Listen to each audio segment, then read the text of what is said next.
हमने सीखा था कि जो म्यूटेशन होता है that is the random change in your DNA. तो अगर मैं म्यूटेशन को हमने देखा था तो हमारे पास दो चीजें चेंज दो हुई टाइप होती है, यस। तो मेरे जीन पास और क्या था, या तो मेरे क्रोमोसोम। पास जीन चेंज हो जाए, ठीक है। तो अगर किसी का भी मेरे पास जीन चेंज होगा तो भी मेरे पास म्यूटेशन होता है। तो मतलब देखो तुम्हारे डीएनए के ऊपर बहुत सारे जीन है, right. A portion of DNA, a small portion of DNA is called gene.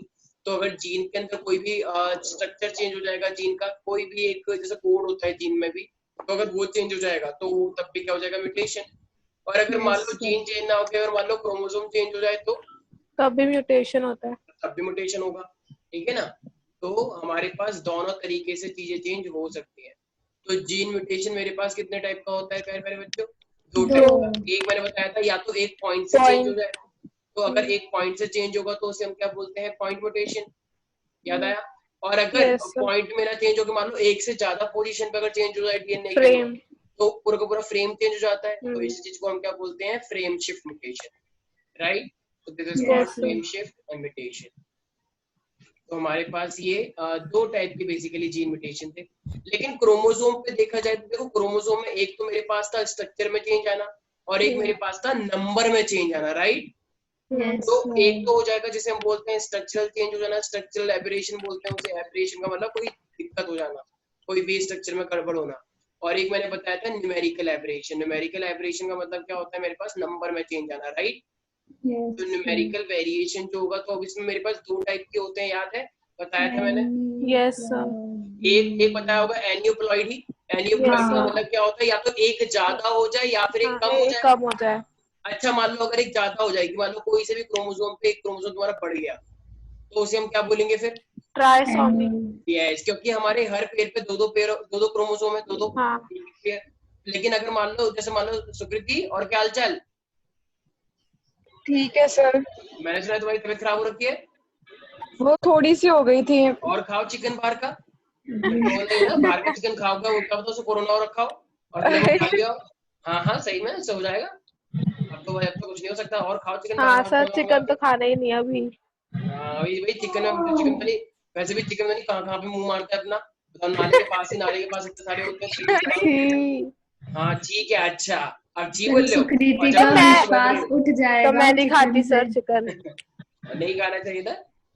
चलो खा सकते हो, और किसी की चॉइस है अपनी। सर यस, सुकृति का तो विश्वास उठ पॉलीप्लॉइडी। जाएगा। अच्छा देखो, अगर एक सेट पे हमारे पास बहुत सारे क्रोमोसोम आ जाए, ठीक है, तो एक मान लो पॉलीप्लॉइड। 21 है या 23 है, तो एक ही सेट पे अगर बहुत सारे क्रोमोसोम आ जाएंगे तो उस चीज को हम क्या बोलते हैं, पॉलीप्लॉइडी, ठीक है भाई। Yes sir. तो अब ये समझ में आ गया। सुकृति, मैंने लास्ट क्लास में कुछ बताया था, कुछ याद है कि हाँ हमारे पास जो ये म्यूटेशन होता है ये क्या याद होता है। है,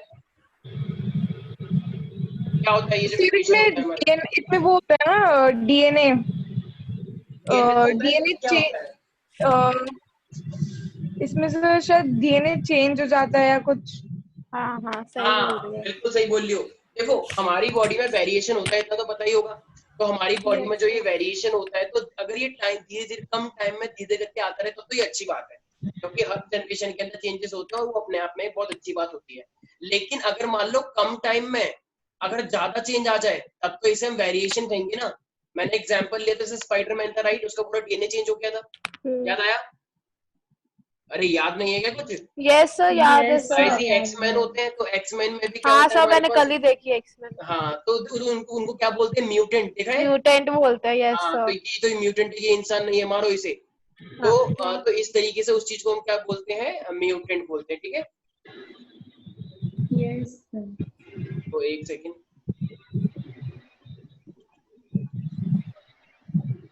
तो हमारे पास जब भी किसी का डीएनए चेंज होगा, तो हमारे पास उस तरीके से उसका, देखो हमारे डीएनए के अंदर ना बहुत सारी कोडिंग होती है, जैसे AGCT, अभी तुम आगे जाके पढ़ोगे। तो जब भी किसी का डीएनए चेंज हो जाएगा किसी भी रीजन से, बस उसी चीज को हम क्या बोलते हैं, ये डीएनए चेंज बोलते हैं। एनी डाउट इन दिस प्यारे प्यारे बच्चों? No sir. ठीक है, सर हाँ हाँ बोलो। एक बार लिंकेज की डेफिनेशन बताना। अच्छा, लिंकेज का मतलब मेरे पास होता है, जैसे दो, एक क्रोमोसोम है मान लो, ठीक है, एक क्रोमोसोम पे दो जीन है, और अगर मान लो दो जीन पास पास आ जाएंगे, अभी पहले समझा देता हूँ। तो पास पास आ जाएंगे, तो पास पास होने से बताओ उनकी दोस्ती बढ़ जाएगी या कम हो जाएगी? बढ़ जाएगी। बढ़ बढ़ जाएगी। जाएगी ना, जब लोग दो पास आते हैं तो उनकी दोस्ती और बढ़ जाती है, वो भूलते नहीं हाँ कभी। तो इसी तरीके से हमारे पास तुम्हें क्या याद रखना है कि when the two genes come closer to the DNA, closer in a same chromosome, then they become linked, and when they become linked, then they will not show law of independent assortment. वो आजाद नहीं रह पाते, आजाद नहीं रहेंगे तो क्या वो कोई भी नया कैरेक्टर दे पाएंगे? देखो, अगर दो जीन्स लिंक्ड हो गए तो वो हमेशा साथ साथ जाएंगे, और अगर साथ साथ जाएंगे तो क्या वो किसी और के साथ जुड़ पाएंगे? अगर मान लो, जैसे मैं एक बात बोलता हूँ, मान लो दो, एक लड़का था एक लड़की थी, ठीक है, उन दोनों ने आपस में शादी कर ली, तो अगर वो साथ साथ जाएंगे तो क्या वो लड़की किसी और दूसरे लड़के को या कोई लड़का दूसरी लड़की को देख पाएगा? ऐसे नहीं देख पाते ना। तो ये सिंपल सा बायोलॉजिकल फैक्ट है, तो इसलिए मैं कोई एकदम ओपनली बोल रहा हूँ। तो ऐसी चीजें सेम अगर मैं क्रोमोसोम के अंदर भी देखता हूँ तो क्योंकि वो कमिटेड बोले जाते हैं उनको, तो इसी तरीके से अगर आप बोलूंगा कि एक क्रोमोसोम पे अगर मेरे पास दो जीन है, वो दूर दूर है, तब तो कोई दिक्कत नहीं है, लेकिन अगर वो पास है तो वो लिंक्ड हो जाएगा, और लिंक्ड हो जाएगा तब वो किसी के साथ भी कंबाइन नहीं कर पाएगा। तो नहीं कर पाएगा तो जो आने वाली जनरेशन आएगी वो बिल्कुल पेरेंटल टाइप की होगी, ठीक है। So when the two genes come closer on the same chromosome, then they become linked and they will not show law of independent assortment. This process is called linkage. Got it? नहीं आया कुछ समझ? आ गया sir, आ गया। समझ में आया सुकृति? Yes sir. आ गया कोई डाउट है इसके अंदर सुकृति? नो सर, ये तो हमने पिछले क्लास में तो पढ़ा था ना, म्यूटेशन। Very good.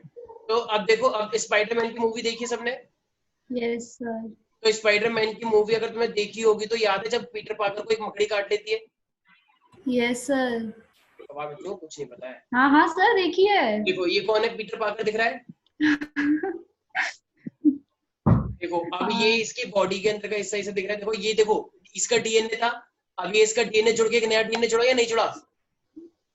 जुड़ा। देखो ध्यान से देखना, इसका ऑलरेडी इसकी बॉडी में डीएनए था, तो इसकी डीएनए का अपना पोर्शन हटा और जो मकड़ी ने काटा था उसने अपना डीएनए जोड़ दिया। तो बताओ ओवरऑल इसकी पूरी डीएनए में चेंज आ गया या नहीं आ गया? तो अब जब चेंज आ गया तो अब ये नया नया कैरेक्टर शो करेगा या नहीं करेगा?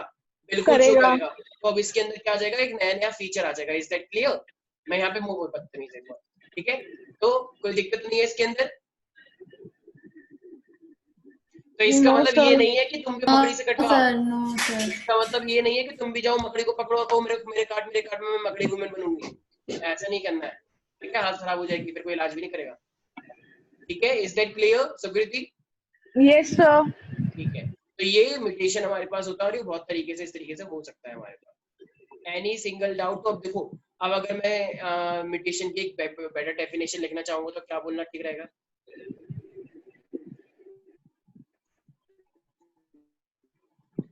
Yes, how can we define the mutation? Can I say whenever there is a change in, देखो डीएनए के अंदर बेस पेयर्स होते हैं, ये आने वाले चैप्टर में तुम्हें पढ़ाऊंगा। अगर तुम्हारे पास एक डीएनए है, ठीक है, तो ये ना डीएनए के इस तरीके से स्ट्रक्चर में ना बेस पेयर्स होते हैं। अभी बताऊंगा ये सब क्या होता है। जैसे मान लो यहाँ पे ए, यहाँ पे टी, यहाँ पे जी, यहाँ पे सी, यहाँ पे ए, यहाँ पे टी, यहाँ पे सी, यहाँ पे जी, इस तरीके से ना पूरे बेस पेयर्स बने होते हैं। तो जब ये इसे बोलते हैं कोडिंग, तुम्हारे तुम सुकृति अलग है बॉडी स्ट्रक्चर में, विदुषी अलग है, नन्हे अलग है, तो इन सब का ना कोडिंग है। तुम्हारी हर बॉडी का कोड है, हर कैरेक्टर के लिए कोड रिस्पॉन्सिबल होता है, ठीक है। तो ये जो कोड रिस्पॉन्सिबल है, तो यही कोड डिसाइड करता है कि कोई मतलब तुम्हारे पेरेंट का कैरेक्टर कैसा है, तभी तो तुम्हारे पेरेंट्स से मैच खाते हैं, क्योंकि तुम्हारी बॉडी में भी ऑलमोस्ट सेम वैसा ही कोड मिला है जैसे तुम्हारे पेरेंट्स का था, तभी तो तुम्हारे कैरेक्टर पेरेंट्स से मैच करते हैं। यस और नो? नहीं समझ आ रहा भाई? तुम्हारे पेरेंट्स में से जो गैमेट थे, स्पर्म और ओवा थे, तो उनके अंदर कोड था डीएनए का, और उसी कोड से अब तुम बने हो, वो तुम्हारे अंदर कोड भी वही आया है। तो जब तुम्हारे अंदर भी वही कोड आया, तो बताओ तुम अपने पेरेंट की कैरेक्टर शो करोगे या नहीं करोगे? मेरी आवाज आ रही है तुम लोगों को या नहीं आ रही है? आ रही है सर। तो रिप्लाई क्यों नहीं कर रहे हो? तो इसीलिए मैं यहाँ पे बोल सकता हूँ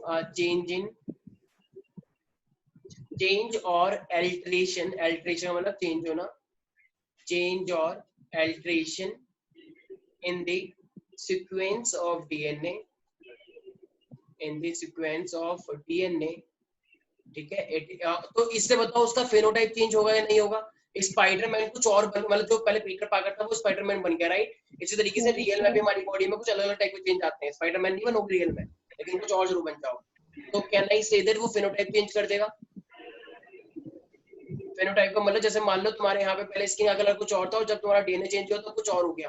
कैंसर हो जाता है लोगों के यहाँ से कुछ निकलने लग जाता है, तो बताओ उसकी बॉडी में वो तुम देख पाओगे या नहीं देख पाओगे? तो उससे फेनोटाइप चेंज हो जाता है। सुकृति, अनन्या, विदुषी, मेरी आवाज क्लियरली आ रही है तुम लोगों को? यस सर, आ रही है। ठीक है, तो टाइम टाइम पे रिप्लाई भी करते रहा करो, ठीक है? सर मुझे नहीं आ रही क्योंकि अभी वो लाइट चली गई थी ना, इस वजह से। अच्छा, मैंने बस इतना बोला, जब भी हमारा डीएनए चेंज होता है तो हमारा फेनोटाइप भी चेंज हो जाता है। जैसे कैंसर होता है, कैंसर में भी डीएनए चेंज हो जाता है, तो कैंसर से यहाँ से कुछ निकलने लग जाएगा, ट्यूमर। तो बताओ वो जो ट्यूमर निकल के आएगा वो लोगों को दिखेगा या नहीं दिखेगा? दिखेगा। दिखेगा तो सर। बताओ वो फेनोटाइप हुआ जेनोटाइप हुआ? फिनोटाइप। फेनोटाइप हुआ ना, ठीक है? Is that clear everybody? Yes sir. देखो अब ना मेरे पास आ रहा है पेडिग्री एनालिसिस। तो ये तो था म्यूटेशन के बारे में। अब पेडिग्री एनालिसिस की अगर मैं बात करूंगा तो देखो पेडिग्री का मतलब क्या है? फैमिली ट्री को पढ़ना, फैमिली की जेनेटिक्स को पढ़ना। जैसे मान लो मैं तुमसे बोलूं कि मान लो तुम्हारे पेरेंट थे, तुम्हारे पेरेंट में से मान लो एक कोई बेबी गर्ल आई। अब उस बेबी गर्ल की शादी अगर मैं उस फैमिली से करवाऊंगा तो बताओ बेबी जो नए बेबी आएंगे उनके क्या क्या चांसेस हैं कि कोई उनके पास डिजीज आएगी या नहीं आएगी? जेनेटिकल डिजीज बहुत सारी होती है। तो ऐसे जेनेटिक की जो स्टडी करते हैं वो ऐसे ग्राफ बनाते, मतलब ऐसे पूरा ट्री बनाते हैं कि आने वाले जो बच्चे हैं उनमें इस डिजीज के आने के कितने % चांस है। ये जेनेटिक जो ये दिक्कत जो है, ये जेनेटिकली प्रॉब्लम जो है, क्या ये आने वाले जनरेशन में जा सकती है या नहीं जा सकती है? तो इस टाइप की जो जेनेटिकल स्टडी है, तो इस चीज को पढ़ने को हम क्या बोलते हैं? Pedigree analysis. यहाँ तक कोई डाउट है इसके अंदर? No sir. पीपल, तो इसी चीज को हम क्या बोलते हैं? Pedigree analysis. ओके, अभी तुमने ये जेनेटिक इतना सारा देखा। अगर मान लो मैं तुमसे बोलूं कि अगर मान लो कोई भी क्रोमोसोम है, अगर कोई भी क्रोमोसोम सेपरेट नहीं हो पाया, जैसे मान लो क्रोमोसोम होते हैं ना, तो वो सेपरेट होते हैं, अलग अलग सेल में जाते हैं। अगर मान लो एक ही सेल के अंदर वो सेपरेट नहीं हो पाए और एक ही सेट पर तुम्हें 4 से ज्यादा क्रोमोसोम दिख रहे हैं, 4, 5, 6, 7 क्रोमोसोम दिख रहे हैं, मैं तुमसे बोलूं कि 21 पेयर पे 8 क्रोमोसोम आ गए या 22 पे 8 क्रोमोसोम आ गए या बहुत सारे पेयर में बहुत सारे क्रोमोसोम आ गए, तो उसे क्या बोलेंगे हम? पॉलीप्लॉइडी, एनियोप्लॉइडी, मोनोसोमी, ट्राइसोमी, क्या बोलेंगे? अगर जैसे जो क्रोमोसोम डुप्लीकेट होते हैं तो सेपरेट होते हैं उस वाले सेल में और उस वाले सेल में। लेकिन अगर मान लो क्रोमोसोम सेपरेट हुए ही नहीं, क्रोमोसोम जो अलग तो हुए लेकिन वो सेपरेट नहीं हो पाए, डुप्लीकेशन हुआ क्रोमोसोम का लेकिन वो सेपरेट नहीं हो पाए, तो क्या होगा? फिर कौन सी कंडीशन होगी? वो एक सेल में, एक ह्यूमन की बॉडी में बहुत सारे क्रोमोसोम आ गए, पॉलीप्लॉइडी। यस ऑफ कोर्स, ये तो बता रहा हूँ, पॉलीप्लॉइडी। अरे भाई बहुत सारे क्रोमोसोम आ गए तो बहुत सारे क्रोमोसोम, पॉलीप्लॉइडी तो हुआ। एनियोप्लॉइडी में तो या तो एक कम होता है या एक ज्यादा होता है। Yes sir. यही तो बताया था मैंने, ठीक है? अच्छा, ये पेडिग्री एनालिसिस क्या होता है भाई? मैंने बताया ना पेडिग्री एनालिसिस क्या होता है। ये पेडिग्री एनालिसिस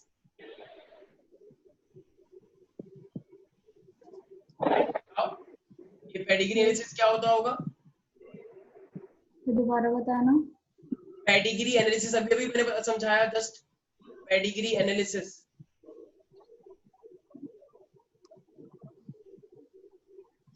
किसी भी फैमिली के बारे में पढ़ना कि नई जनरेशन में जेनेटिक डिजीज कितने % आने के चांस हैं, इसी चीज को हम बोलते हैं पेडिग्री एनालिसिस, ठीक है? ये पेडिग्री कोई कुत्ते का खाना नहीं है कि पेडिग्री लाओ और कुत्ते को खुश करो, ठीक है?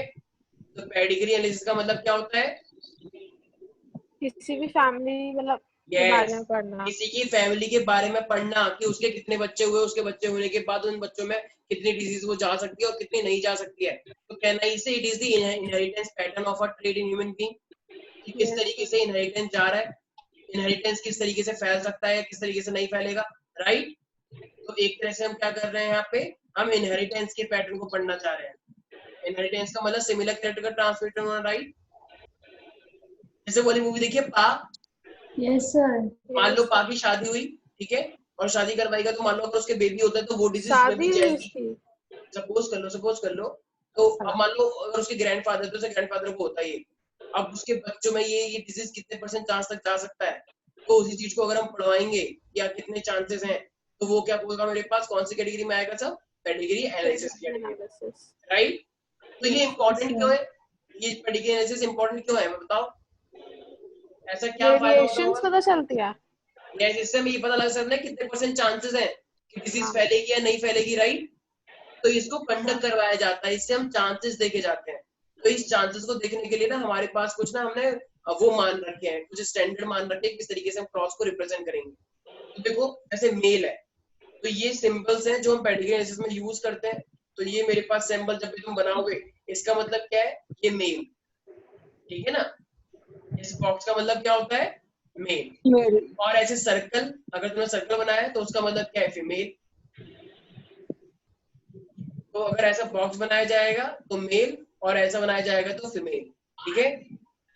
अच्छा, अब मान लो अगर ऐसा, ये आवाज आ रही है किसी घर से? अच्छा, मान लो ऐसा बना दिया जाए तो इसका मतलब क्या है, क्या लगता है अनन्या? Sir transgender. हाँ। सर तो क्या? अरे मैंने कुछ नहीं बोला, मैं पूछ ही रहा था। तो ये हो जाएगा, नहीं नहीं, इसको ऐसे नहीं बोलना है, इसको बोलना है सेक्स अनस्पेसिफाइड, पता नहीं क्या अच्छा है, हाँ कुछ ठीक भी हो है। सकता है, ठीक है। बहुत सारे रहस्यमयी लोग हैं ना इस दुनिया में, तो इसीलिए हाँ हाँ सर, समझ गई मैं। सेक्स। अरे तुम्हारी बात में कर ही नहीं रहा हूँ, मेरे दिमाग में बुनियाद आरोप लगा, मैं तो बस क्वेश्चन पूछा था, ठीक है। तो सेक्स अनस्पेसिफाइड बोलना है, ट्रांसजेंडर नहीं, क्या पता हो, लेकिन हमें ऐसे बोलना नहीं है, ठीक है। अच्छा, मान लो अगर तुमने एक बॉक्स को ऐसे ऐसे कर दिया, ठीक है, अगर तुमने एक बॉक्स को ऐसे कर दिया और इसके अंदर ऐसे काला काला कर दिया, इसका मतलब क्या है, बताओ। अब इसका मतलब है वो जो मेल है, वो मेल अफेक्टेड है, मतलब तुमने एक इससे ऐसे मेल से शादी करी है कोरोना जिसको से? कोई जेनेटिकल डिजीज है, ठीक है। देखो, इनका अलग चल रहा है। तो इसका, ये कौन सा मेल है, ये कोई काला मेल नहीं है affected। कि ओ अच्छा ये अफ्रीका में मिलते हैं, नहीं। इस ब्लैक का मतलब क्या है कि ये मेल अफेक्टेड है, इसको कोई जेनेटिक डिजीज है, ठीक है। अब मुझे पता है तुम्हारा दिमाग क्या चल रहा होगा, तो ओ पता सर है आप अपनी बात कर रहे हो ना, तो अच्छा हम बोलो कुछ तुम। ना बात कर रहे थे कि जो जो हाँ, लोग कोरोना से ठीक हो रहे हैं ना, वो 20 दिन बाद zombies बन गए। हाय हाय। क्या सर करे, कितना सही लगेगा ना यार, क्या क्या करेंगे करेंगे? ज़ॉम्बी? zombies बन जाए। एक सेकेंड, जो कोरोना से ठीक हो रहे हैं वो सॉफ्ट ही खा रहे हैं? ज़ॉम्बी बन रहे, ज़ॉम्बी अच्छा, ज़ॉम्बी जॉम्बी मुर्दे। बन रहे हैं, हाँ। सही में? नहीं सर, मैं बता रही हूँ कि बन जाए तो कितना है, ये बन। क्या बात है। अच्छा, ऐसे कि तो मैं कहता हूँ वो कुत्ते बन जाए, ठीक है, वो कुत्ते बन जाएंगे, वो भाव करने लगेंगे। नहीं सर, zombies अच्छे लगते हैं सर, कितना कूल होते क्यों? हैं। वो ज़ॉम्बी कूल लगते हैं। सर मेरे को बहुत पसंद है सर zombies। ठीक है, ठीक है, कोई बात नहीं, तुम्हें ज़ॉम्बी मिलेगा, कोई बात नहीं, ठीक है। तो ये हमारे आपको पास तो क्या हमें गाइयों मिल जाएंगे वहां पे। है? ठीक है। तो ये हमारे पास क्या है, ये मेल अफेक्टेड मेल है, ये मेरे पास फीमेल अफेक्टेड है, मतलब फीमेल को कोई जेनेटिक डिजीज थी। और अगर मैं इसी ब्लैक को अगर मैं ऐसे करके दिखा दूं तो, यस अनन्या, यस सर। क्या होगा फिर? सर, अरे ये पूछ गलत रहा हूँ, बात है। सर सेक्स इसका मतलब होगा स्पेसिफाइड नहीं है, अफेक्टेड वो भी अफेक्टेड अफेक्टेड है। Individual in which the sex is unspecified, ठीक है। हाँ। तो इसको ऐसे समझ में आ गया होगा, ठीक है, लिखने की जरूरत हाँ नहीं सर, आ गया समझ में, अच्छे से आया। है। अच्छा, अब मान लो, अब देखो प्यारे प्यारे बच्चों, अगर अगर मैं इस तरीके से कुछ लिखूं, अच्छा दिख तो नहीं होगा, एक सेकंड, हाँ, मान लो एक मैंने ये इस तरीके से बनाया, ठीक है, ये क्या है, मेल या फीमेल? मेल। मेल। और मैंने ये इस तरीके से बना दिया, तो बताओ इसका क्या मीनिंग है? इसका मेल मीनिंग है फीमेल मेल दोनों। और फीमेल की मेटिंग हो गई है, मतलब काइंड ऑफ अच्छा मैरिज बोलो अच्छा। या इनकी मेटिंग हो रही है, ठीक है, हाँ हाँ। इनके बीच में रिलेशन है, तो इनकी मेटिंग हुई। अब मेटिंग होगी तो क्या होगा फिर इसके बाद, नई जनरेशन आएगी या नहीं आएगी, यस बच्चे सर बच्चे यस। होंगे, आएगी। नई जनरेशन हाँ आएगी, हाँ ठीक है। तो अभी तो सिर्फ मैंने क्या दिखाया, इनकी मेटिंग दिखाई है, लेकिन हाँ। मान लो अगर इनके बच्चे भी मैं दिखाना चाहूँ तो फिर इनके बच्चों को फिर कैसे दिखाना पड़ेगा, देखो ये मेरे पास है और ये मेरे पास इस तरीके से, तो इनके बच्चे हुए। तो अब मुझे एक बात बताओ, अगर मैंने इनको ऐसे करके दिखाया तो जरा बताना, ये जो कपल था, इनके कितने बच्चे हुए? दो ट्विंस दो। बच्चे। दो बच्चे, और लड़का हुआ या लड़की हुई? लड़का एक लड़का लड़का एक दोनों। लड़की। यस, तो पहले एक लड़का हुआ और फिर क्या हुई, दूसरी लड़की हुई, पहले लड़की हुई फिर लड़का हुआ, राइट? Yes sir. क्लियर? नहीं यस आ रहा सर। कुछ समझ? आ गया। आ गया। तो इसका मतलब पहले तो हम ये क्या दिखाएंगे, मेटिंग, और mating with two child, right, mating with two children, जिसमें क्या है, वो एक मेल है और एक फीमेल है। कुछ समझ नहीं आ रहा कुछ बच्चों को, आ ये तो रहा है। मीटिंग है आ रहा है और सर। इसके मीटिंग होने के बाद ही इनके दो बच्चे हुए हैं, ठीक है। अच्छा, मान लो अगर मैं इस तरीके से दिखाऊं, थोड़ा सा ध्यान सोचना, अगर ये एक मेरे पास ऐसे बॉक्स है और अगर ये एक मैंने ऐसे बनाया, मान लो अगर मैं इसको ऐसे करके दिखाऊं, ये मैंने ऐसे ब्लैक कर दिया, ठीक है, और एक ऐसे कर दिया, तो जरा बताना इसका क्या मीनिंग है? फीमेल अफेक्टेड है Female इसका affected मतलब इनके पेरेंट थोड़े से नॉर्मल थे, मतलब इनका ये हाँ। अफेक्टेड नहीं थे, मे बी उनका जीन अफेक्टेड हो अंदर अंदर। हाँ कुछ लोग ऐसे होते हैं ना कैरियर, मतलब उनके बॉडी में डिफेक्ट तो होता है लेकिन वो शो नहीं होता, तो लेकिन जब उनकी बेटी हुई तो वो उनमें पूरा पूरा शो हो गया, राइट। तो कहना इसे normal parents with affected female, affected baby, yes sir, affected girl. तो ये क्या है, मेरे पास अफेक्टेड लड़की हुई है इनकी। समझ में आया किस तरीके से हम करते हैं? यस और नो पीपल। यस सर, अच्छा कभी कभी ना देखो इस तरीके से मीटिंग तुम्हें दिखाई जाएगी, कभी कभी तुम्हें दिखाया जाएगा कि एक मेरे पास ऐसा है और एक मेरे पास ये इस तरीके से डबल इस तरीके से दिखाया जाएगा। इसका क्या मीनिंग है, कोई बता सकता है? Double meeting. Double meeting double meeting क्या होती है जरा बताना एक बार। वो कैसे होगी? तो फिर दो में तो इसका मतलब तो नहीं अच्छा होगा। ऐसा मतलब कुछ नहीं होता है मैम, ठीक है। इसका मतलब है ये सब एक रिप्रेजेंटेशन है, तो ये मेरे पास होता है मीटिंग विद फैमिली रिलेशंस, ठीक है। अगर जैसे अगर मैं बात करूँ कोई भी किसी भी रीजन में भी होता है, या अगर मान लो तुम अपने रिलेटिव्स के संग से अगर भी मीटिंग हो जाती है तो उसको हम बोलते हैं कॉन्सिजिनस मीटिंग। तो कॉन्सिजिनस मीटिंग का मतलब क्या है, वेरिएशन ज्यादा आएगा या कम आएगा? कम आएगा। ज्यादा कम आएगा। कम आएगा। एक बच्चा देखो अच्छा पैटर्न हाँ ज्यादा आएगा, ठीक है सॉरी अरे वेरिएशन कम हो जाएंगे, हाँ कम ठीक है। उसका भी डीएनए एक जैसा है और तुम्हारा भी डीएनए वैसे ही है, तो जब दोनों के डीएनए एक जैसे हैं तो क्या वेरिएशन के चांस ज्यादा हुए? बिल्कुल भी नहीं हुए।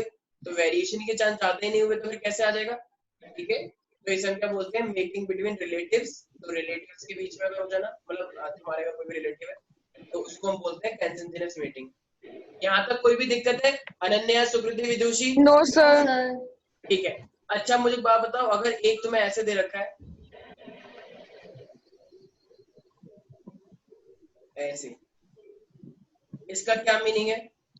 कि पेरेंट्स तो दोनों सही थे बट जो मेल जो बच्चा हुआ था, है वो बच्चा क्या हुआ, डिफेक्टेड हुआ, राइट।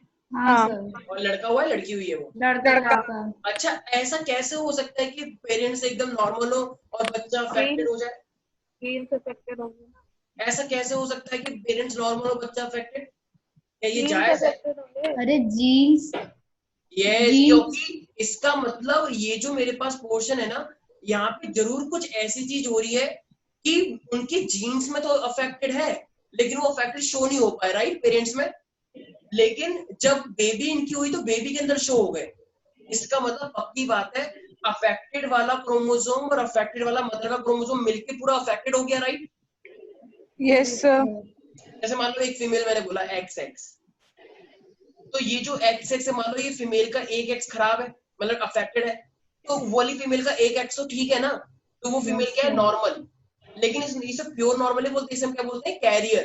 कैरियर का मतलब क्या होता है कि जिसकी बॉडी में अफेक्टेड जीन है लेकिन वो खुद अफेक्टेड नहीं है, खुद सिम्टम शो नहीं कर रही, लेकिन वो आने वाले बच्चों को अपना अफेक्टेड जीन दे सकती है, तो उसे हम क्या बोलते हैं, carrier. Is that clear? Yes sir. भाई फीमेल के पास एक्सेस क्रोमोसोम होते हैं, सेक्स क्रोमोसोम, राइट। तो अगर मान लो एक जीन अगर एक क्रोमोसोम खराब हो जाता है तो कोई दिक्कत नहीं है, वो फीमेल ठीक है, नॉर्मल है, क्योंकि दूसरा एक्स है। लेकिन अगर मान लो बेबी के गैमेट में, अगर जो बेबी जिससे बनने वाला है, अगर गैमेट के अंदर ही अफेक्टेड वाला क्रोमोसोम चला गया तो बेबी भी तो फिर अफेक्टेड ही होगा। Yes sir. सिंपल सी बात है।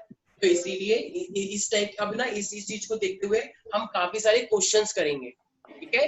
तो इन चीजों को देखते हुए हम ये क्वेश्चन पढ़ेंगे कि बताओ किस तरीके से मतलब किस टाइप का ये ऑटोसोमल रिसेसिव ट्रेड है, या ऑटोसोमल डोमिनेंट है, या सेक्स लिंक्ड है, सेक्स लिंक रिसेसिव है, या सेक्स लिंक डोमिनेंट है। तो हमारे पास बहुत सारी टाइप की डिजीज हम पढ़ेंगे। देखो एक डिजीज क्या होती है, देखो जो अब देखो तुम्हारे पास क्या है, तुम्हें ये बात पता है ना कि 22 पेयर्स ऑफ क्रोमोसोम क्या होते हैं तुम्हारे पास, फर्स्ट से लेके 22 तक, इसे बोलते हैं ऑटोसोम, राइट। यस तो सभी मेल फीमेल के अंदर सेम होते हैं, लेकिन जो लास्ट का होता है 23rd नंबर वाला क्रोमोसोम, वो सेम होता है क्या? No sir. फीमेल में क्या होता है, वो XX, और मेल में क्या होता है, XY, राइट। तो मान लो अगर अगर तुम्हारा कोई भी बेबी हुआ है और बेबी में अगर मान लो कोई डिफेक्ट आ गया तुम्हारे ऑटोसोम की वजह से, मतलब तुम्हारे नॉर्मल क्रोमोसोम जो फर्स्ट से लेकर 20 तक होता है, तो उस डिजीज को हम क्या बोलते हैं, ऑटोसोमल डिजीज, ठीक है, ऑटोसोमल डिफेक्ट। नहीं समझ आ रहा? अब वो ऑटोसोमल भी दो तरीके के हो सकते हैं, राइट।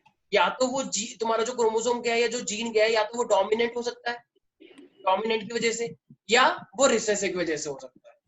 तो 2 टाइप के हमें फिनोमेना देखने को मिलते हैं। अच्छा, अभी 23rd पेयर को हम क्या बोलते हैं, ऑटोसोमल या सेक्स लिंक? Sex link. अब सेक्स क्रोमोसोम है ना ये, तो अब हाँ। अगर मान लो कोई भी, अगर मान लो सेक्स क्रोमोसोम की वजह से अगर डिफेक्ट आ गया बेबी के अंदर, सेक्स क्रोमोसोम की वजह से, तो वो भी मेरे पास क्या होता है, उसे बोलते हैं हम सेक्स लिंक्ड डिजीज। ठीक है, सेक्स लिंक्ड, वो भी क्या हो सकता है, डोमिनेंट और रिसेसिव। इसके क्वेश्चन हम करेंगे, लेकिन अभी जितना समझाया है यहाँ तक कोई डाउट तो नहीं है?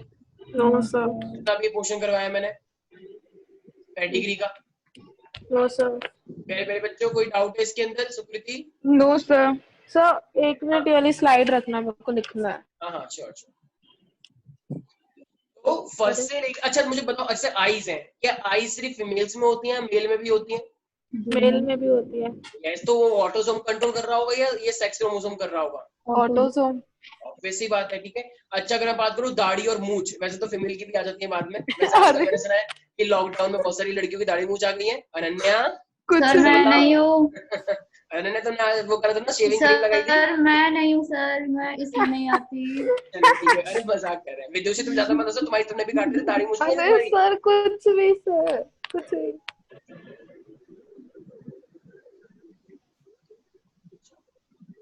कुछ बोलो सर किससे बात कर रहे हो?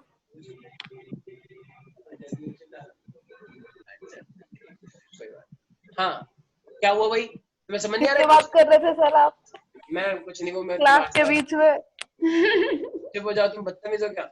मैं अपने आप से बात करता हूँ, मैं अकेला हूँ इस जिंदगी में। मिरर लगाया ना सर सामने। मैं अपनी आत्मा से बातें करता हूँ, ठीक है? सर इसको साइकोलॉजिकल डिसऑर्डर बोलते हैं।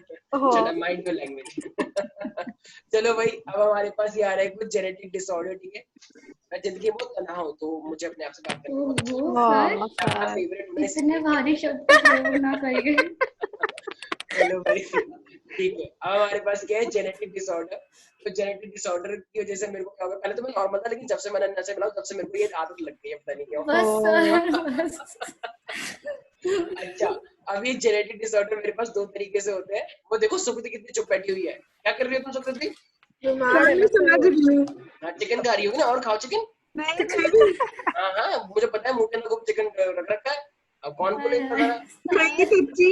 और चिकन वो ब्लैक में खाते हैं, बताओ, ब्लैक में खरीद लेते हैं और खूब उसे खाते रहते हैं, बताओ कितनी अच्छी बात है। मुर्गा सोच रहा था, जो मुर्गे होते हैं, जो चिकन होता है, वो सोच चलो कोरोना हुआ है अब हम बच जाएंगे, लेकिन उनको क्या पता है कुछ लोग ऐसे भी हैं जो तुम्हें अपनी छोड़ेंगे। तो हमारे पास ये कोई बात नहीं, चलो अच्छी बात है, खाओ खाओ खूब खाओ। तो हमारे पास क्या है, मेंडेलियन डिसऑर्डर, और हमारे पास है क्रोमोसोमल डिसऑर्डर। देखो अब ये लास्ट टॉपिक पढ़ रहे हैं हम जेनेटिक्स का, ठीक है? तो देखो मेंडेलियन डिसऑर्डर क्या होते हैं, जो मेंडल्स के लॉस को फॉलो करे, ऐसे डिफेक्ट जो कि मेंडल्स के लॉस को फॉलो करता है, तो उनको हम क्या बोलते हैं, मेंडेलियन डिसऑर्डर बोलते हैं, ठीक है भाई? जैसे कि मान लो तुम्हारी बॉडी में कोई भी एक जीन अफेक्ट हो गया, या कोई भी एक डिसऑर्डर है, वो अगर डोमिनेंट और रिसेसिव है, भाई डोमिनेंट रिसेसिव की अगर मैं बात कर रहा हूँ, तो खुद सोचो, डोमिनेंट रिसेसिव किसने बताया था? मेंडल ने बताया था, किसी और ने बताया था? मेंडल ने।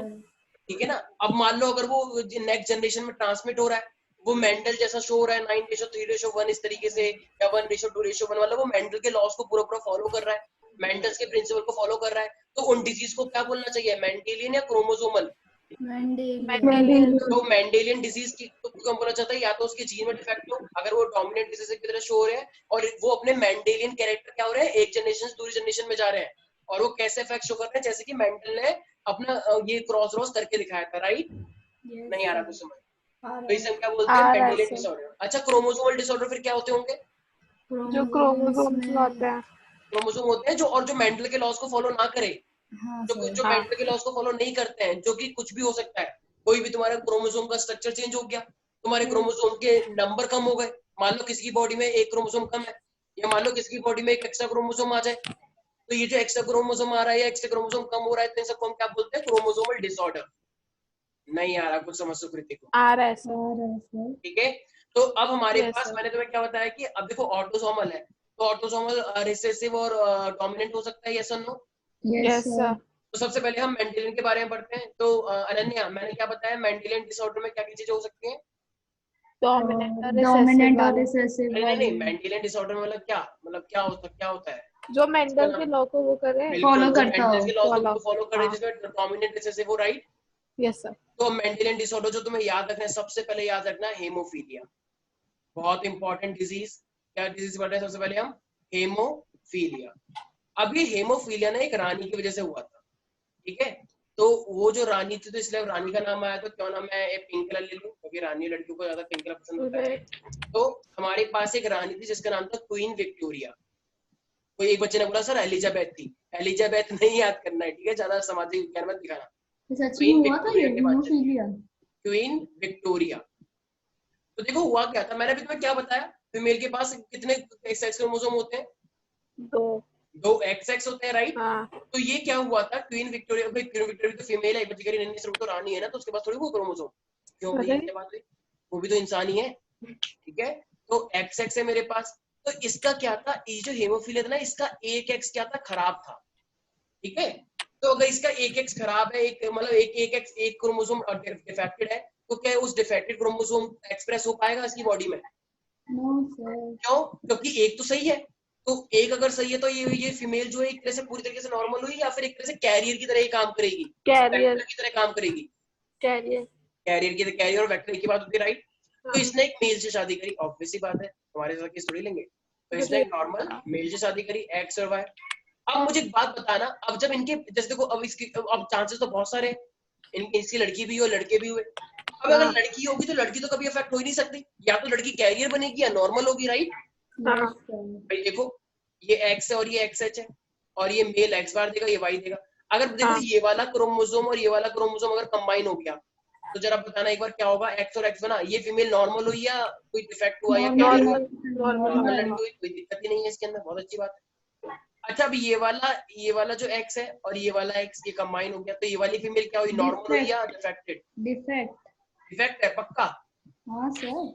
नहीं सर, कैरियर हुई ना सर। हाँ, ये अपनी ठीक मम्मी जैसी हुई, मतलब ये कैरियर है, डिफेक्ट इसमें भी नहीं है। लेकिन डिफेक्टेड क्रोमोसोम है या नहीं है? अंदर अंदर डिफेक्टेड क्रोमोसोम है, लेकिन वो शो नहीं हुआ क्योंकि वो अपनी मम्मी पे गई है। इसका मतलब लड़की तो कभी अफेक्ट होगी ही नहीं, लड़की हमेशा कैरियर बनेगी, मतलब वो आने वाले बच्चे में ट्रांसफर कर सकती है। कैसे देखो, अब अगर मान लो ये वाला एक्स और ये वाला वाई जुड़ जाएगा, तो ये नॉर्मल मेल हुआ या डिफेक्टेड फीमेल? नॉर्मल मेल या defected male? Normal. Normal male हुआ, नॉर्मल मेल है, नॉर्मल। लेकिन अगर ये वाला XH और ये वाला वाई आ जाए, तो देखो अब इसके पास कितने एक्स है, कितने एक्स है इसके पास? एक ही, और एक ही एक्स है और वो भी डिफेक्टेड हो गया, तो क्या उसका काम वाई कर पाएगा? No sir. तो ये वाला क्या है, डिफेक्टेड मेल है या नॉर्मल मेल? डिफेक्टेड मेल हुआ, समझ में आया? यस। तो इसका मतलब अगर मैं यहाँ पे बात करूंगा प्यारे प्यारे बच्चों, तो ये मेरे पास है डिफेक्टेड मेल और ये डिफेक्टेड मेल है, तो इस क्रोमोसोम की वजह से पता है क्या होता है, तो ये जो डिफेक्टिव एलील है, क्रोमोसोम पे जो एलील है, ये क्या करेगा, डिफेक्टिव प्रोटीन बनाएगा, और जब ये डिफेक्टिव प्रोटीन बनाएगा तो वो प्रोटीन की वजह से क्या होगा, क्लॉटिंग नहीं हो पाएगी। तो एक्चुअली ये हमारी बॉडी में प्रोटीन बनते हैं बहुत सारे, वो क्लॉटिंग करवाते हैं, हमारी चोट लगती है तो। लेकिन अब जब जीन डिफेक्टिव हो गया, तो क्या प्रोटीन नॉर्मल बन पाएगा? No sir. अरे जैसे मान लो तुमने पढ़ाई पूरी करी तो IAS बन जाओगे, लेकिन जब तुम्हारी पढ़ाई अच्छे से नहीं हो पाई तो क्या IAS बन पाओगे? No sir. अगर तुम्हारा जीन डिफेक्टेड हो गया तो जीन से तो प्रोटीन बनना है, तो प्रोटीन Yes, sir. डिफेक्टेड बनेगा, और अगर प्रोटीन डिफेक्टिव बनेगा तो क्या तुम्हारी बॉडी में वो क्लॉटिंग हो पाएगी? वो क्लॉटिंग के लिए रिस्पॉन्सिबल था? No sir. नहीं नो हो पाएगी। सर। तो अगर क्लॉटिंग नहीं हो पाएगी तो बताओ, जरा सी भी अगर चोट लगेगी तो बताओ तुम्हारी बॉडी से खून बहता रहेगा या फिर नहीं बहता रहेगा? बेहतर रहेगा। तो even a small cut can cause continuous bleeding, जिससे क्या होगा, तुम्हें पता है जब भी कोई किसी का एक्सीडेंट होता है तो वो किससे मरता है? एक्सीडेंट से नहीं मरता, लॉस ऑफ ब्लड से मरता है। हाँ। तो इसलिए एक लड़का क्या करा, एक लड़के का एक्सीडेंट हो गया, वो भागने लग गया कि चलो मेरे को खून मुझसे बचाना है। अब जब वो भागा तो और खून बह गया, भागने से सर्कुलेशन तेज होती है ना। हाँ सर। बताओ, उसने सोचा मैं अपना खून बचा लूंगा, वो और ज्यादा जल्दी बह गया, तो क्या काम उसका? तो इसलिए खुद ही नहीं भागना है, लोगों को बोलना है कि मुझे हॉस्पिटल बचाओ, मेरा खून बचाओ। Is that clear? Yes sir. Sir फिर प्लेटलेट्स का क्या है, बोलते हैं डेंगू में अरे प्लेट, ये तूने 10th क्लास में मैकेनिज्म नहीं पढ़ा? प्लेटलेट की वजह से फिब्रिनोजन प्रोटीन आते हैं, फिब्रिनोजन फाइबर्स। तो जब फिब्रिनोजन प्रोटीन नहीं होगा तो प्लेटलेट क्या करेगा? ठीक है, प्लेटलेट उसको बोलता है कि जाओ तुम्हें क्लॉटिंग करवानी है, लेकिन अब जिसको बोलना है वही नहीं है तो बोलोगे किसको? तो डिफेक्टिव एलील बेसिकली क्या करता है, वो प्रोड्यूस करता है किस चीज को भाई, एक डिफेक्टिव प्रोटीन को। और क्या ये डिफेक्टिव प्रोटीन, और ये डिफेक्टिव प्रोटीन वैसे अगर ये नॉर्मल प्रोटीन होता है तो क्या करता है, तो वो अगर ये क्लॉटिंग नॉर्मल करवाता प्रोटीन है। होता है तो ये क्या करता है, क्लॉटिंग में हेल्प यस, तो ये बेसिकली क्लॉटिंग में इन्वॉल्व होता है। तो क्लॉटिंग ऑफ ब्लड जो अब ये, लेकिन अब तो ये डिफेक्टिव प्रोटीन है, तो क्या क्लॉटिंग ऑफ ब्लड करवा पाएगा? No sir. नहीं करवा पाएगा। तो इससे रिजल्ट क्या आ जाएगा फिर? तो can I say that then तो कॉन्सिक्वेंटली रिजल्ट क्या आएगा? इवन अ स्मॉल कट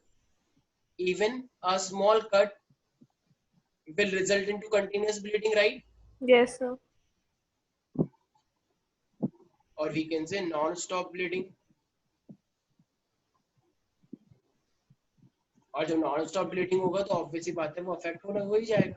यहाँ तक किसी को दिक्कत है क्या? नो सर, स्लाइड ऊपर मत करना, मैं कॉपी कर रही हूँ। तो इसलिए अब मुझे एक बात बताओ, इससे अफेक्ट कौन हो रहा है? मेल अफेक्ट हो रहे हैं या फीमेल अफेक्ट हो रहा है? मेल। मेल अफेक्ट हो रहे हैं। अगर मान लो फीमेल को अफेक्ट करना होगा तो फीमेल को अफेक्ट करना होगा तो फीमेल को तो दोनों के दोनों ही डिफेक्टिव होने चाहिए तभी तो, राइट? हाँ। जैसे अब देखो फीमेल कब अफेक्ट हो सकती है? जैसे मान लो ये इसका डिफेक्टिव मेल था, जैसे मान लो इस रानी के लड़का हुआ, राइट? और वो लड़का क्या डिफेक्टेड है, चलो उसको चोट लगने से उसने बचा लिया, तो लेकिन इसका जो क्रोमोसोम है वो तो यही रहेगा, राइट? यस। लेकिन इसकी शादी कराई गई और इसकी शादी भी एक डिफेक्टिव लड़की से करा दी गई। अब डिफेक्टिव लड़की में तो ये भी होगा, राइट? डिफेक्टिव का मतलब एक तरह से कैरियर एक कैरियर एक लड़की ढूंढी गई। अब क्या कैरियर को हम पहचान पाते हैं असली में? No sir.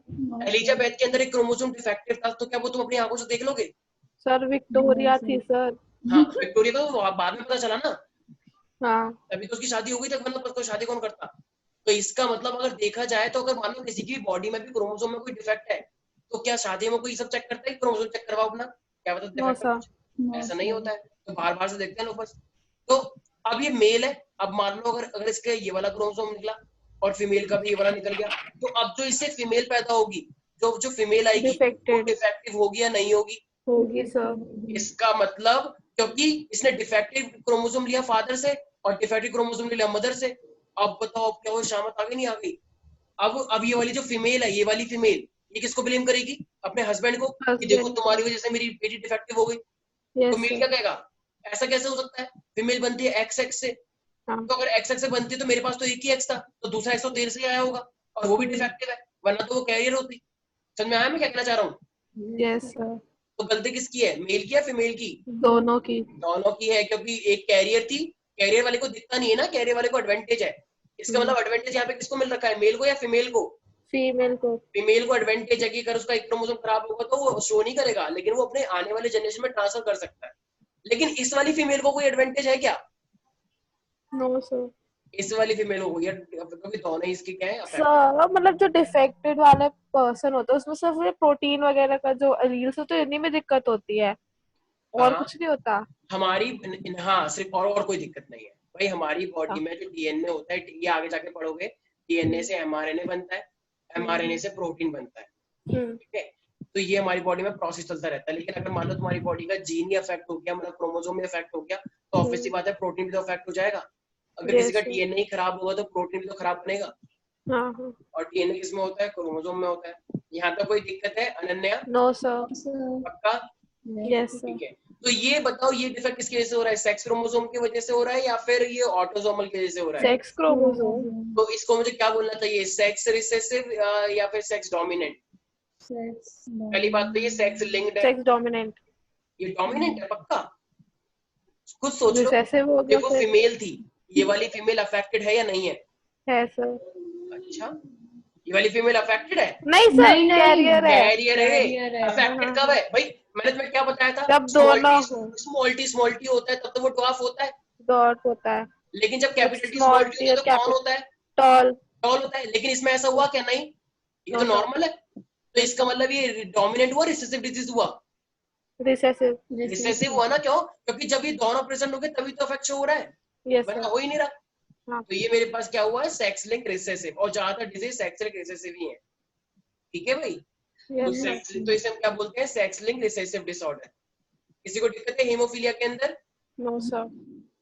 अब हमारे पास एक और मेंडेलियन डिसऑर्डर है जो कि काफी इंपॉर्टेंट है, और इसको हम क्या बोलते हैं, सिकल सेल एनीमिया। बोलो एक बार, सिकल सेल एनीमिया। अब इसमें क्या होता है सिकल सेल एनीमिया में? बीमारी है सिकल सेल।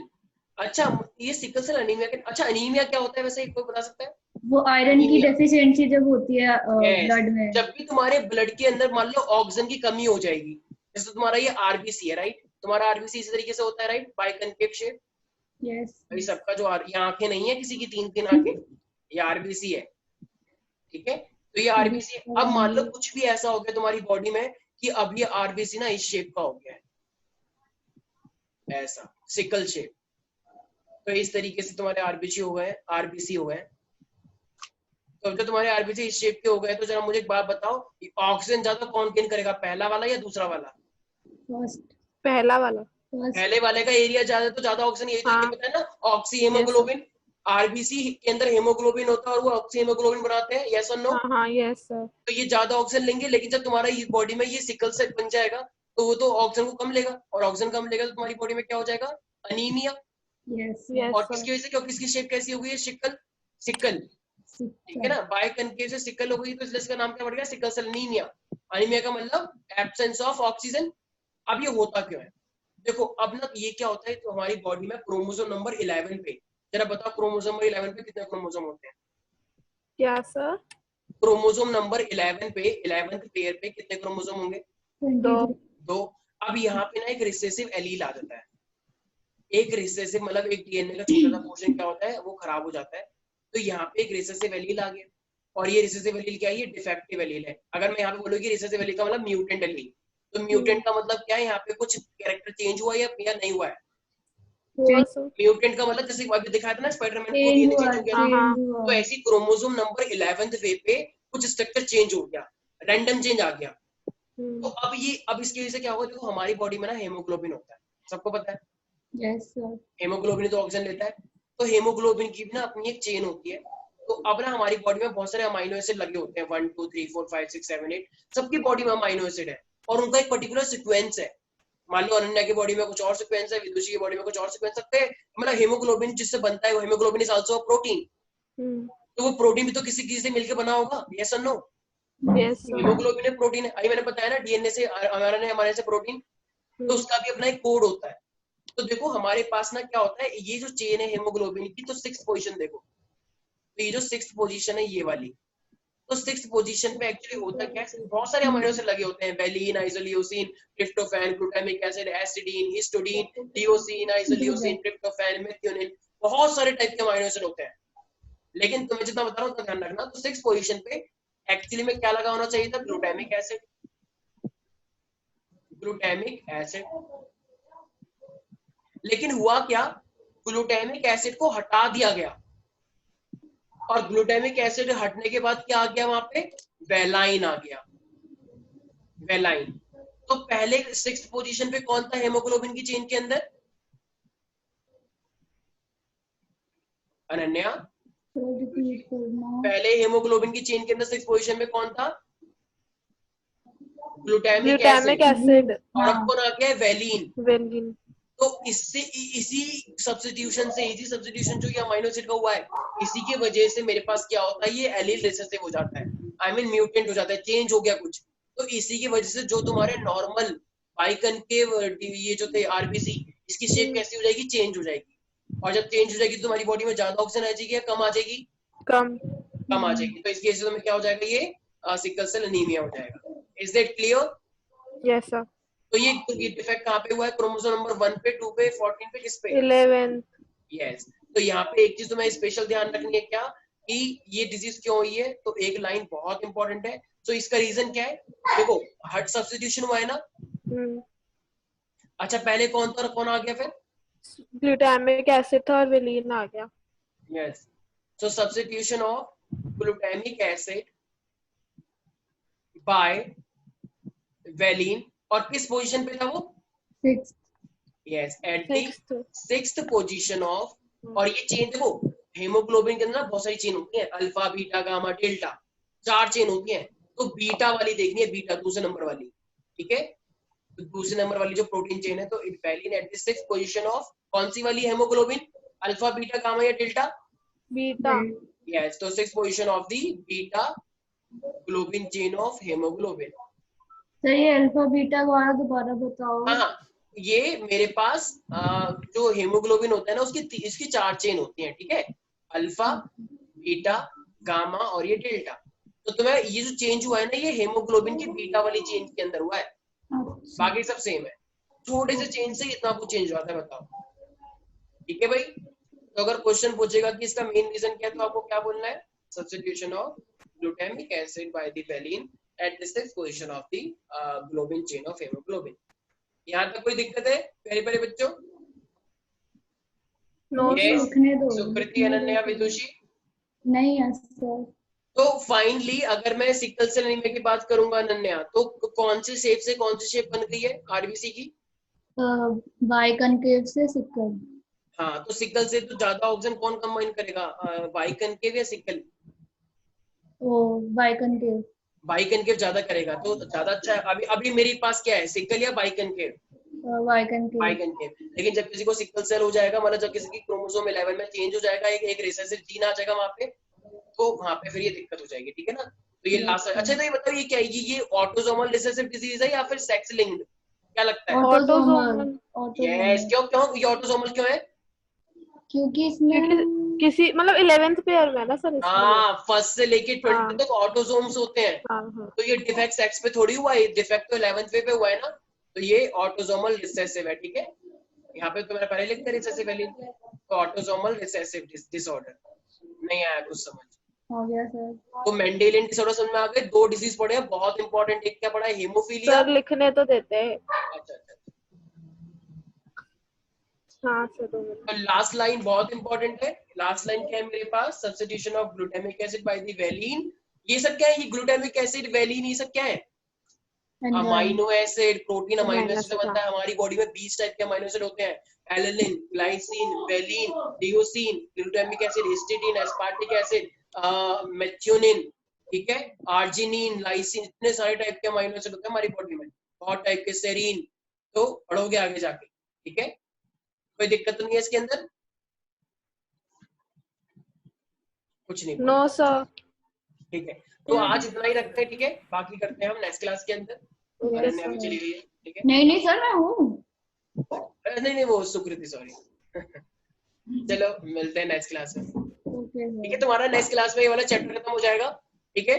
तो ये बस Yes, sir. नेक्स्ट, तो तुम्हारा टोटल 5 चैप्टर स्कूल में कहाँ तक आ रहा है?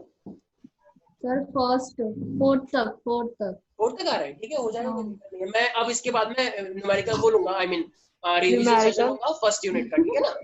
हाँ ठीक है। ठीक है, हाँ तो उससे सर। फायदा भी हो जाएगा, ठीक है ना। Okay yes sir. सर। हमारा क्योंकि टेस्ट होगा, बायो का एक भी टेस्ट नहीं हुआ ना, तुम लोगों ने जुमलेबाजी करी है बीच में। हाँ सर टेस्ट ले लो बायो का सर। बायो का टेस्ट होगा पूरी फर्स्ट यूनिट का एक साथ, वो भी एमसीक्यू। है पूरा। हाँ हाँ सर, एमसीक्यूज MCQ है ठीक है, तो एमसीक्यूज चलेगा। ले लो। सर टाइम ज्यादा देना सर इस बार ही। हाँ, टाइम ज्यादा देंगे, टाइम कम पड़ गया हाँ था क्या बहुत? हाँ सर। चलो ठीक है, टाइम ज्यादा रखें। चलो चलो, बाय बाय, टेक केयर। ठीक है बाय बाय। सर।